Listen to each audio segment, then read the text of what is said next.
Episode number 7 of Off the Bench is officially underway. We're excited for this one as we have Jessica Hornberger joining us. I'm Esteban Velez. And today, as I said, women's lacrosse player Jessica Hornberger, team captain currently. We're really excited to have her here on the show. Jessica, how are you doing today? I'm good. Thanks for having me. Of course, it's a pleasure having you here. So, starting off right off the bat, give us a little bit more information about yourself. Where are you from? Where did you grow up? How did you get here to Culver? Yeah, I am currently a senior at Culver. I'm from St. Charles, Missouri, so it's like about 30 minutes from the city, St. Louis. I've been here all 4 years. I'm not a transfer. I'm currently editor-in-chief of the Wildcat Wire, and that's our student newspaper, if you didn't know. I am captain of the lacrosse team, as you said, and then I also held an exec position for my sorority, Chi Omega. We love the Wildcat Wire, Jessica. We really do. Thank you. Put my heart and soul into that. Oh, we know. So we talked about this a little bit before off air. Talk to us a little bit about the position you play. You're currently a defender, but you played all around the positions during your 4 years. How did that go through? Which one do you enjoy the most? And which one are you going to be primarily playing this season? So I started out as a midfielder before I came to college. And then my freshman year, I was an attacker. So I was like shooting on net. And then my sophomore year, I was a midfielder. So I was running everywhere. And then junior year, I was playing solid defense. So that's where I would start. And this year, it's very up in the air where I could play. I'll probably be playing midfield. I'm repping a lot of offense in practice right now. So I'll probably be a midfielder. Do you enjoy defender or midfielder more? I would say... That's a good question. I love defending. I think that goes back to like when I played basketball in high school. Just I love defense. But I really like midfield because I get to be on both sides of the ball, and I feel like I could be a good asset on both sides of the ball. So for a midfielder, I know it's different for attackers and defenders. Mm-hmm. Can you run all around the field? Yeah, so you can go. So we have something called restraining lines at the 30, and that normally prohibits attackers from going all the way to the end of the field and defenders from going all the way to the end. So for midfield, you can run the full field. So it's a lot of running. You enjoy the amount of running that you have to do? I actually do. So I used to run cross country here for 2 years under Doug Savage. I really enjoyed that. Yeah, running is not for me. That whenever I used to play soccer, I said it here before, I could not do the running. Yeah. That's just ridiculous. Yeah. Let's get a little bit of a recap for your 4 seasons here. I transferred in last year. I got to see you guys play last season. Mm-hmm. But I'm not too aware of your first 2 seasons. Give us a little bit of a breakdown, how they went, what you enjoy the most. Talk to us a little about that. So our first 2 seasons, we had a lot of girls. I would say we had 23 girls my freshman year, which is a lot now. I believe we only have, I want to say like 14 or 15 right now. So that's a big difference. Also, our chemistry has been different. Like we've had a lot of people just like stop playing or transfer out or just graduate. So the different dynamics, like these past 2 years to the first 2 are very different. Not necessarily in a negative way, but just in a totally different way. So, but last year we had our first 500 season, so we won half our games, lost the other half. I think that's a big goal for us this year. But before, we've never had a record like that. So, yeah. I don't know. It's a very different team dynamic right now, but I still enjoy it. Like Caitlin Erickson, our coach, she's been with me all 4 years. Actually, she was my club coach in high school. Wow. So that's how I found Culver Stockton. That was going to lead into my next question about your recruitment process. So she was your club high school coach, and then did you guys come together to Culver? Did she come before? So Erickson was here a year before. So when I was still a senior in high school is when she took the role at Culver, which was during COVID. So they didn't really have like a full season, I would say. They like missed out on that because of COVID. But the recruitment process was, so it was a little weird going through that because was during the time of COVID when I graduated. So everything was online. I just knew that Erickson really wanted me here because she gave me like 4 FaceTime tours of the whole campus. And our campus is very hilly. So it was just like her doing her best, like showing me everywhere on campus. Right. It definitely made me feel wanted and welcomed.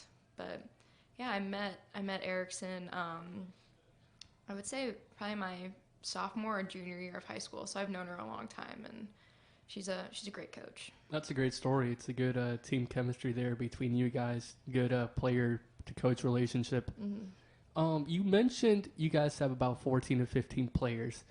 In terms for a lacrosse team, is that a lot? Is it small? What's the usual range of players? It's pretty small. I believe you play with 12 on the field in total. So it's we're definitely missing out. And we have one girl just had hip surgery, so she's out this season.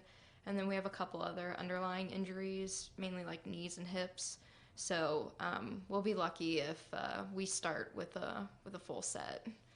How has coach managed the practices in terms of knowing you guys only have 3 subs? Do you guys do more running to be able to be fit to play the entire game pretty much, or how does it go? That's a great question. I would say she manages our practices really well because when we are like doing reps, it's harder to do things full out when you only have a certain number of girls, when you don't have all of those extra subs. So we definitely do a lot of running to condition ourselves, but also she understands that like there are some days where we should be pushing our bodies, but there's also some days where we should be resting our bodies and going a little lighter in practice. So she does a great job balancing everything.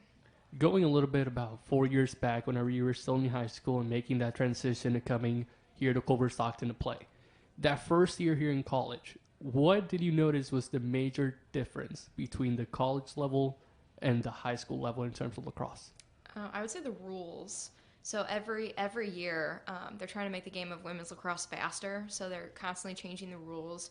But there's like some big differences, especially on defense, transitioning from high school to college. So in college, you can play with your stick vertical and make full contact. You can't do that in high school. And also in high school, you're not allowed to go inside the crease as a defender. But as a defender in college, you can run through. So it just makes things a little faster and a little more aggressive and easier. You said make full contact with the stick. What do you mean by that? Like fully hit the player or? So men's and women's lacrosse are totally different. If you're familiar, or if anybody's familiar, men it's full pads, full helmets. It's almost like football, except they have their stick and they can hit each other with the stick. It's a little more aggressive. Women's takes a little more finesse because the anatomy of the stick is different. The rules are different. We wear skirts, goggles, and mouth guards, so it's totally different from how the men play. But you can't really like hit. You can't hit women with our sticks. So you start extended, and then as they come to you, you kind of give in with the pressure. So you can like your stick can be on them, but you can't like hit or anything. So is that more of a defending technique? Because I was wondering, how can you defend? So say one player has the ball, in the stick, like you can't just take it out of the stick and defend that way. So do you just stand right in front of them and try to? Yeah, so you can make body contact, which is what I normally do, in hopes of like jarring the ball out. You can also check the ball out of somebody's stick. There's a couple ways, but I don't know. I say this all the time. Everybody should know how to play defense. Whether like you lose the ball on attack, you should be redefending. So I think it's important that everybody on our team knows how to do that. Talking a little bit now about your game, more personally, how have you feel that during these 4 years here, your game has improved?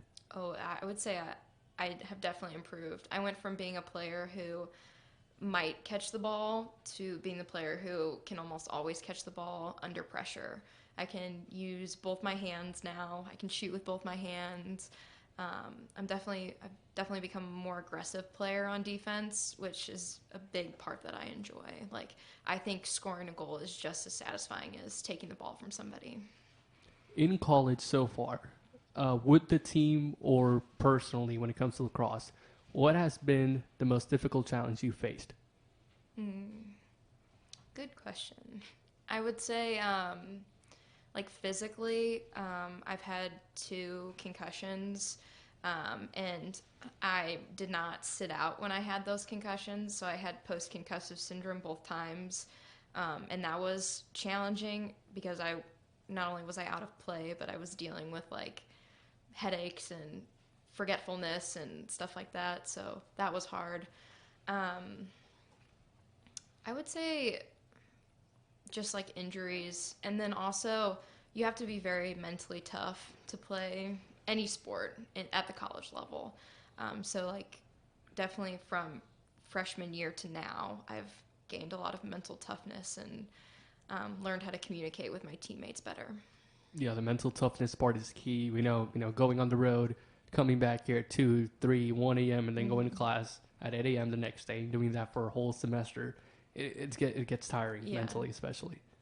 From a team aspect, looking at your team this season, what should we expect from them? I would expect a lot of hard work. We're a very hardworking team right now. I'm super excited. We have a very young team. There's only 3 seniors and one junior, so everybody else is underclassmen. So while they may have been playing lacrosse for a long time, they haven't been playing at the college level for a long time, and it's pretty different ball game.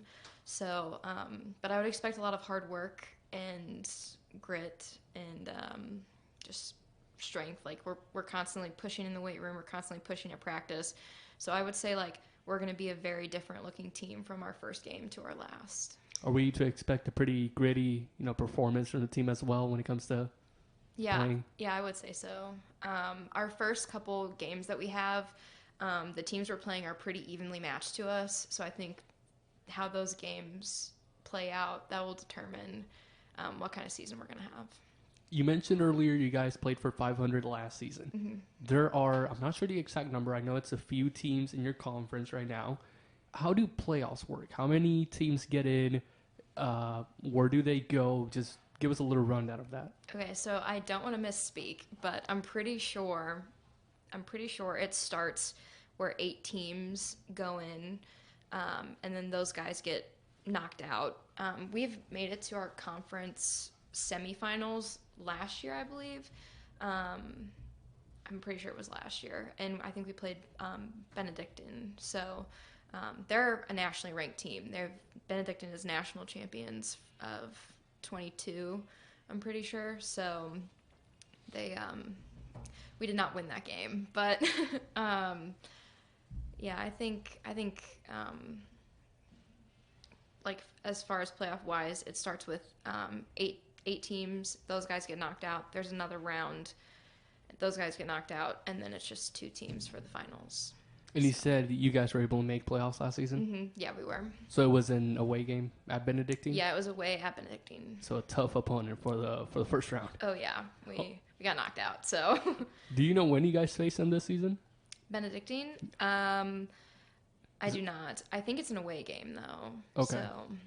So it's not like basketball where it's away and home 1-1 type of deal? No. Okay. No. I think I understand this right. We'll only play every team once in a season. That makes sense. Mm-hmm. For you, going back to you personally, are there any game day routines, any customs you like to do on game day? On game day, we're a big eye black team, so I've definitely been known to kind of go all out with the eye black. I don't know, there's gotta have a Red Bull, a yellow Red Bull. Those are the best. I'll usually drink one of those about an hour before the game, and then after I'm done with that, I'll drink a liquid IV or a Pedialyte. So I'm all jacked up on the electrolytes, and then just listen to music on my own. I'll have a teammate do my hair. I have specific game day hair, and then we just get out there, get into warm up, and hopefully pull out a win. Is there anything you try to avoid to do during season?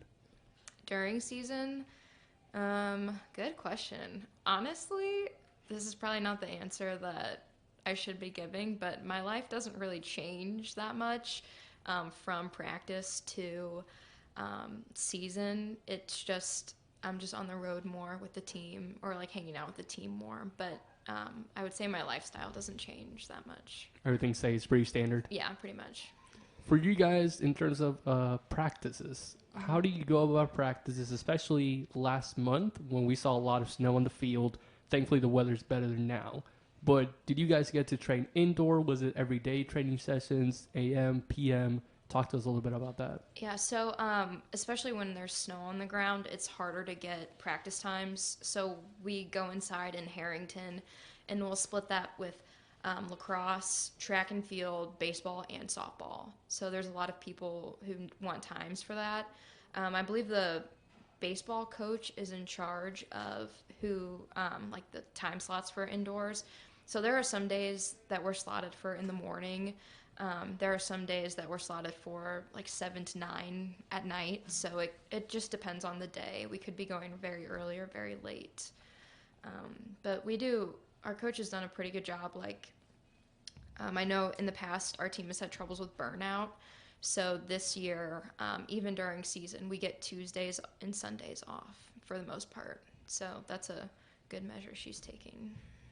Just to end things off here, I put you on the spot the entire time. I'll do it once more.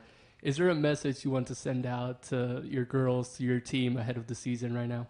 Yeah, I love you guys, and I'm so happy I get to play my final year with you, and I'm looking forward to kicking butt. So Sounds great. There you heard it. Thank you, Jess. It's been a pleasure having you along.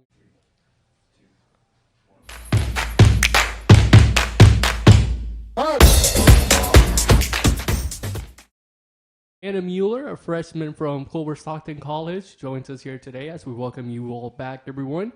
We are ready to talk hoops with Hannah here today, especially Culver Stockton. They're looking pretty good right now, both men's and women's side. Before we get into it, Hannah, how are we feeling today? I'm feeling good. I'm happy to be here. It's a pleasure to have you. So let's talk about Culver Stockton men's basketball. Let's start with the men's side of things. So currently, they're sitting at 5th place in the Heart of America Athletic Conference standings. As we know, the first 8 teams get into the playoffs. Right now, it's looking good. It's looking good for Culver Stockton. It looks like they're going to be able to make the playoffs. The real question is, are we going to be able to play at home, or are we going to have to go on the road? Personally, I think we're going to be at home. With how we're doing right now, 4-game winning streak, we have an away game on Saturday. I think we'll pull it off, and with how our dynamic's going, I think if we get it together, we're going to be at home. I hope we get to be at home, Hannah. It's going to be a tough road for us to be able to be here. Currently, we will have to kind of win out. We have 5 games left. Mm-hmm. We got to be able to win all 5, and on top of that, CMU, which is currently at 4th place, has to be able to lose all 5. Personally, I don't think we're going to be able to be at home. Sadly, if we do, it's going to be a big blessing. It's going to be a miracle, and it's going to be a great environment. I can't recall the last time there was a home playoff game at Culver Stockton College. Of course, I've only been here for a year and a half, but at least last year there wasn't a home playoff. So it'll be really exciting to see that, especially for our students. Our students getting to be a part of it, the players getting to be involved with, playing a match here at home, playoff style. The environment is going to be different. I always have faith in my team, and I'm going to have their back, so I've got all my faith in the team that they'll get it done. I like that. So you think we'll win out? I think we will. And CMU is going to lose out? Yep. Interesting. I like the faith, Hannah. Gotta have it. Always. Let's talk a little bit about yesterday's game. A tremendous performance from the guys. Yes. You kind of saw the game a little bit more than I did. Talk to us a little bit, especially about the end of the game. Throughout the game, I think they were playing pretty good. Tripped up a little bit. Towards the end, they going back and forth pretty much, but I know the last couple seconds, we were down 70-72, and they were tripping up a little bit, but Seth Larson got the ball. I think he went for a 3. It got tipped. Went for it again. He made it with like 8 seconds left, and we ended up winning 73-72. So 1 point. I know they were all pretty stressed out, but they got it done.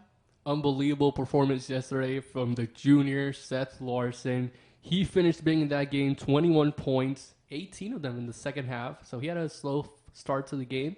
However, when it was crunch time, Seth, as he usually does, showed up. 9 rebounds, went 8 for 15 from the field, and 50% shooting from behind the arc. So overall, a solid performance from him. We've seen him be pretty consistent this entire season, so we're not really surprised with what we saw from Seth Larson yesterday. For sure. He's got player of the game last game, multiple games before that, and I think he's going to finish strong for the rest of the season as well. For Culver as a whole, it was a strong game of both ends yesterday. We saw them do a great job defensively, offensively as well. And it was a lot of energy from the Wildcats, from their bench to their players, even their coach. Their coach always brings the energy I love to see. I love to see Hops, always just getting aggressive, yelling at the players, at the referees. The enthusiasm he brings is just outstanding.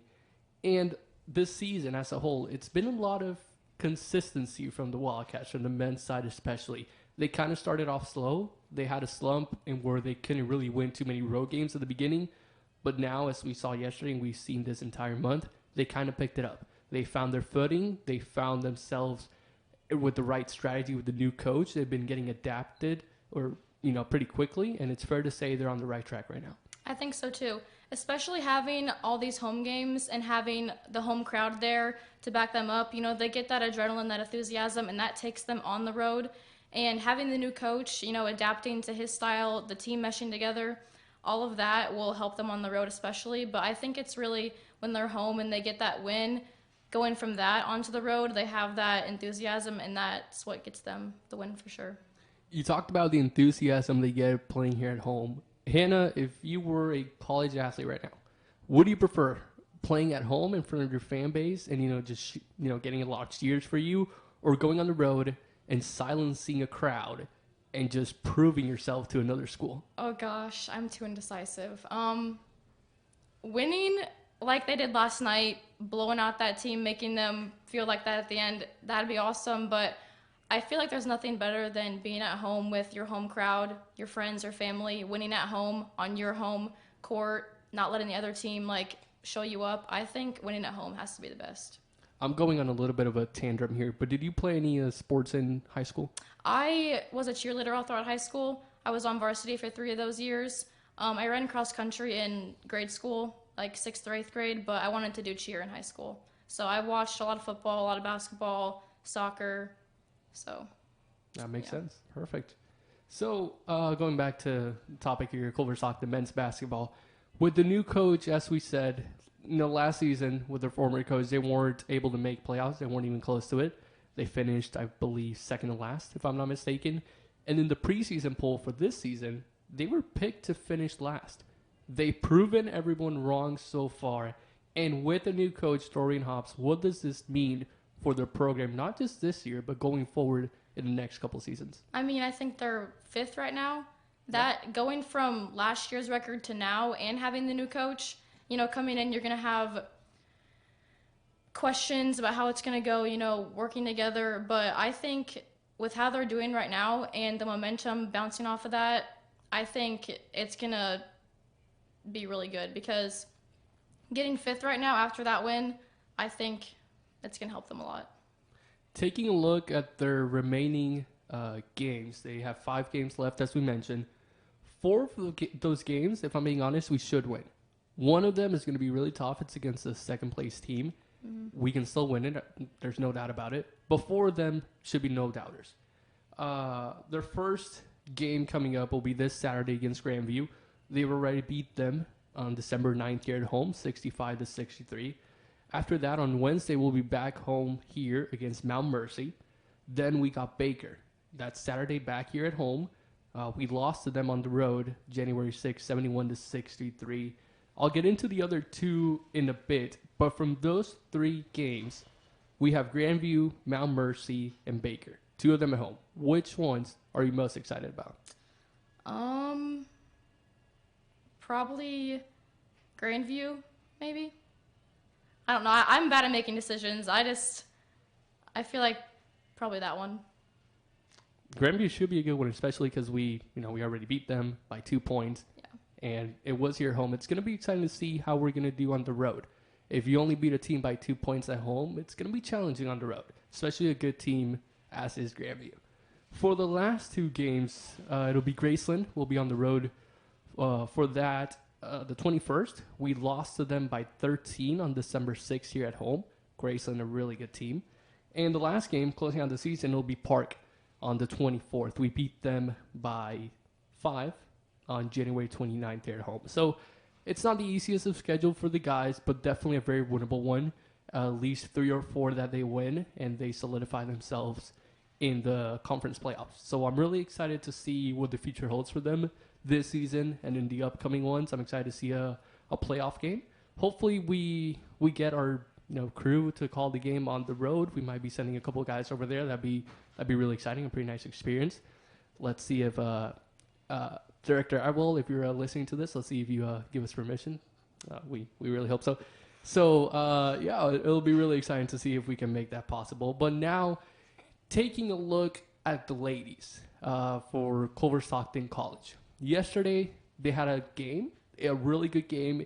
I feel like it was a bit closer than what it had to be. We were up by, I believe it was 20 at one point against Missouri Valley. We went over there to their place at Marshall. And somehow we only won by, I believe it was 3 or 4. I believe 3. So a close game at the end, but a tough win for Culver Stockton basketball for the ladies. They are now at 6th place as well, and they still have a really good chance to make the playoffs. I think a few games this season, they've been up by 20 plus, and then second half comes, they slow down a little bit. I think they just need to get themselves back in check after halftime. They had that break, and other team starts catching up, but after that, they get back in their game and they get the win. Yeah, we've seen a little bit of inconsistency from them. I say we saw consistency from the guys, but inconsistency from the girls so far. As you said, they blow big leads. I'm not sure why. I don't know if they just get a little bit too overconfident and already think they won the game when they haven't. We saw that especially here at home against Mid-Am. We were up by 23 at the half and somehow lost that game. I'm still not over that one. But hopefully it was a learning curve for the ladies. We've seen that so far. After that game, it's been a good season for them. And I'm really excited for them to be able to make playoffs. They'll be facing Grandview this Saturday on the road, a tough Grandview team. They're receiving votes right now. Hannah, when you go on the road to play a team that's almost ranked, what has to be the starting point? What has to be the strategy if you're Culver Stockton? You just can't let the other team's record or status scare you at all. Just because they are ranked and all of that doesn't mean that you cannot beat them. Anything can happen. You just have to have faith in yourself. For yesterday's game, Leo Ortiz was the leading goal scorer for Culver Stockton, tied with Addison Newbon with 13 points. Ortiz, the grad student from Tucson, Arizona, amazing job this season. We were able to speak with her here at Off the Bench podcast, and it was a great chat with her as well. She played 34 minutes and just led her team to a big win. She got 4 assists, 5 steals. So in the offensive end, defensive end, she's been amazing this season, Hannah. I think multiple people having double digits per game, that really helps them a lot. Getting big points per girls, that just shows how much work they put in and how good they actually are. I'm a little bit concerned still about our freshman of the year, Avery Edding. 37 minutes yesterday, however, only 5 points, 1 for 7 from the floor. Is there anything to be concerned about, Hannah? Maybe being a freshman, you're coming in from high school, going into college. It's different, but... Well, she's a sophomore now. She got the freshman of the year last season. I thought you said she was a freshman now. No. Maybe different being a freshman last year, playing a lot now as a sophomore, just getting in your head almost, getting a little bit tripped up about that. On top of that, I like to add to that, if you get the freshman of the year, people are going to be defending you closely. There's a price on you kind of, to be able to stop you and stuff like that. So it's a lot of pressure, as you said, on her. Hopefully she'll be able to pick it up. We've seen her have some great moments this season already, and we're expecting to see even more from her. Nevaeh Bell-Tanner, the sophomore as well, she had a great game yesterday. Played 30 minutes, 8 rebounds, 6 points, 4 blocks, 4 steals. So overall, she did really well in the rebounding category, especially she picked up the last 2 rebounds, I believe. She was saved a huge possession for Culver Stockton. She had an injury this season earlier on. It's exciting to see her get back to playing, to being a starter. And on top of that, I'll end with Addison Newbon. She is one of the top players for this team, I believe, and having an injury, a knee injury that she's still dealing with, isn't really favorable to her. But she's been doing a great job off the bench so far. I think coming off an injury is always going to be hard. You're rebuilding yourself, being off for a while, getting back out there. You're going to be scared of re-injuring yourself. So her coming back and doing that shows how much grit she really has. With that, let's take a quick look at the schedule here for Culver Stockton before we take a little bit of a break here and get into football. They have the same one as the men's, obviously. However, the women's teams are pretty different from the men's in terms of who's good and who's not. For example, we'll face Grandview first, which they are a really good team on the women's side, ranked almost right now. After that, we'll face Mount Mercy. They are not doing too well this season. Neither is Baker, which is going to be our opponent after that. Then we face Graceland, who is decent this season, and we end things with Park. So all of these games, maybe except the Grandview one, are winnable. I say the girls go 4 for 5 in the last 5 games. I mean, I think they've got it. They've been in the playoff play, been able to be in that for a while. So if they get their momentum going, I think they're going to get it done. Out of the last 5, Hannah, how many are they winning? All 5. All 5. I love the confidence. 5 for 5, the guys. Always, yep. 5 for 5, the girls. Culver Stockton. We're going to nationals, Hannah. Yeah, we are. We're going to nationals. I love it. Culver Stockton. Of course. We're winning nationals, too. Yeah. Perfect. If you didn't know. Of course. You're finding out right now. Yep. Okay, we'll take a quick break here and be back here to talk about the Super Bowl coming up.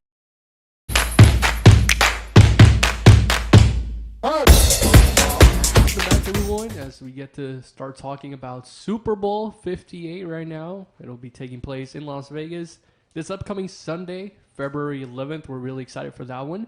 It'll be the Chiefs playing the 49ers. It'll be a good game. We were just talking off air about who should win. So before we get into all of the ins and out of the game, let's hear your predictions, Hannah. Who is going to win Super Bowl 58? I have a feeling that the 49ers are going to win. I think the Chiefs won last year, but this is a remake of the Super Bowl 54 back in 2020. Chiefs won that game, 49ers lost. So I think the 49ers are going to be ready to play, especially with their rookie quarterback, Brock Purdy. I think the 49ers are going to win this game. As you said, the Chiefs won it last year. They won in 1970 and 2020 before that. So they have 3 Super Bowl wins in their career, or in their history, I should say. Not too many, especially for a pretty well-known team as are the Kansas City Chiefs. But 6 appearances overall in the Super Bowl. Yes, it's pretty crazy. The 49ers have 5 Super Bowl wins. They're actually tied with the Cowboys. They're following the Patriots and the Steelers. The Chiefs, they've been to the Super Bowl quite often, but like you said, only winning 3, and last year being one of them. So they're going to want to defend their title. They're going to be ready. So the 49ers have got to be on their best game. And the 49ers have something to prove. Their last title was in 1995, as he said. So it's been a while. Over 20 years, 30? Almost 30 years. Almost 30. Yep, pretty good math, I hope so. Yeah. But yeah, almost 30 years. And as you said, tied with the Cowboys. And the Cowboys are a good team. So that's not a bad stat if you're tied with the Dallas Cowboys for most Super Bowl wins. They're trying to break the record and, get ahead of the Cowboys. Let's see if they can do that this year. According to you, they will. So I'm excited to see if your prediction hits this time. I think it will. Are you placing any bets at all? No, I'm just going off my faith in them. Love it. It's all about the faith. Yeah. Let's talk about some 49ers players. Let's start with Nick Bosa, the graduate from Ohio State University. He's one of their top defenders right now. Yes. He plays defensive end. He's very, very good at what he does. He's very dominant. His 23 stats, he's had 34 solo tackles, 10.5 sacks, and 2 forced fumbles. And when you've got 6'4", 266 pounds coming at you, something's going to happen. He is a very, very adamant part of their team for sure. On top of that, we got Christian, I'm not trying to say his last name, McCaffrey. Yeah. Familiar face, he's a 5'11", 205 pounds. He's graduated from Stanford. A running back, how key is he actually to this 49ers team? I know He is very, very a key component. He is a running back. He's done a few plays at receiver, and he actually had to go in at quarterback last year when Brock Purdy got hurt after Jimmy Garoppolo got hurt. He had to go in at quarterback as well for a few snaps. But when he's there at running back, I mean, he's making plays. He's getting those yards. This year, he's got 1,459 rushing yards and 14 touchdowns. So he's definitely up there on the leaderboard. I've never heard of a running back having to go to play quarterback. Do they not have a backup, or? I think all their backups got hurt because Jimmy Garoppolo went out. Brock Purdy was the backup, and I don't remember correctly, but I'm pretty sure that's all they had for that. But he got it done. That's crazy. Yeah. But as you said, all that matters is that he got it done. Yeah. Hopefully he doesn't have to play quarterback in the Super Bowl. Yeah, let's hope not, because That will make your prediction kind of go downhill probably. yeah, and that can't happen. Let's talk now about Mr. Irrelevant, Brock Purdy. Am I saying the name right? Yes, Brock Purdy. Yeah, so Mr. Irrelevant, he was the last pick in the 2022 NFL draft. He played at Iowa State, and when Jimmy got hurt, he had to go in, and now he's going to the Super Bowl 1 year later. He's definitely not Mr. Irrelevant anymore. He's definitely very relevant, because being the last pick and then you have to go in and start because the starter got hurt, that's going to be a lot of pressure on your back. But obviously he's doing well because he's going to play in the Super Bowl in about 3 days. You love to hear the underdog stories just like these, someone getting picked last and now being able to have a chance to lead his team into the Super Bowl. It's not really something you hear much of. However, it's something you cheered for. You love to hear the stories. You are a fan of them. And it's just an amazing story to watch. I wonder if at some point, maybe when it's all said and done, a little movie might come out, because we've seen it done before for other players. It'd be really exciting. I love these types of stories. Yeah, for sure. I mean, he has to feel, I can't imagine how he feels right now being picked last and now you're possibly going to get a Super Bowl ring. I mean, that's just crazy for him. Do you think there's any added pressure on him? Oh, definitely, 100%. And I think he was hurt a little bit this season as well, if I remember. So coming in from, like I said, being irrelevant to now going to be playing for what every single team in the NFL hopes to go for, the biggest game in the NFL. I mean, he has to have so much pressure and stress on himself, but if you're him, how do you handle the pressure? Because there's already pressure from just being in the Super Bowl, but on top of that, there's added pressure from you being the last pick. Everyone's talking about you. If you're him, how do you manage it? I mean, just not letting all the commotion get to your head. You're obviously stepping up the ladder, getting the starting position, so just drowning out the noise and just playing ball, honestly. Let's talk now a little bit more about Patrick Mahomes. I don't think I need to say much of him just by his name. People know who he is, but Hannah, let's talk a little bit more about him. So I think out of his 6 years as a starter, he's been to the Super Bowl, I think 4 times. Patrick Mahomes, everybody knows him. He's obviously very good for obvious reasons. He's had 401 completions this year, 27 passing touchdowns. And when you have Travis Kelce in the mix as well, I mean, those two are like the dynamic duo. Their chemistry is unmatched. Travis Kelce has 984 receiving yards, 93 receptions. I mean, he's a big body, and he's going to get where he needs to go. So especially Patrick being as good as he is and having Travis Kelce on the team, those two are unstoppable. You talked a bit about Travis Kelce, but we can't talk about him if we don't talk about Taylor Swift. Oh, boy. Everybody knows how that is going on right now. When the news came out that Travis and Taylor were together, I mean, the numbers of people watching the games, attending the games, and the money that was made, I mean, the Chiefs have to be like, I don't even know how much they're getting, but the publicity of Taylor being at those games has skyrocketed. So if I was the Chiefs, I wouldn't be mad because you're getting more publicity and they're getting more money. But it's crazy when you watch the games because she's just broadcasted all over it.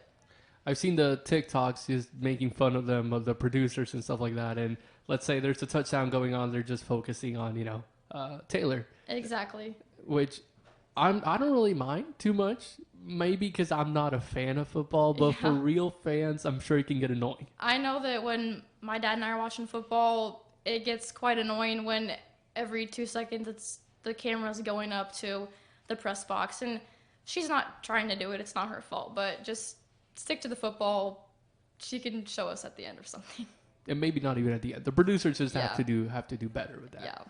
Let's leave her for the concert. If you want to see her, you can go watch a concert. We'll say that.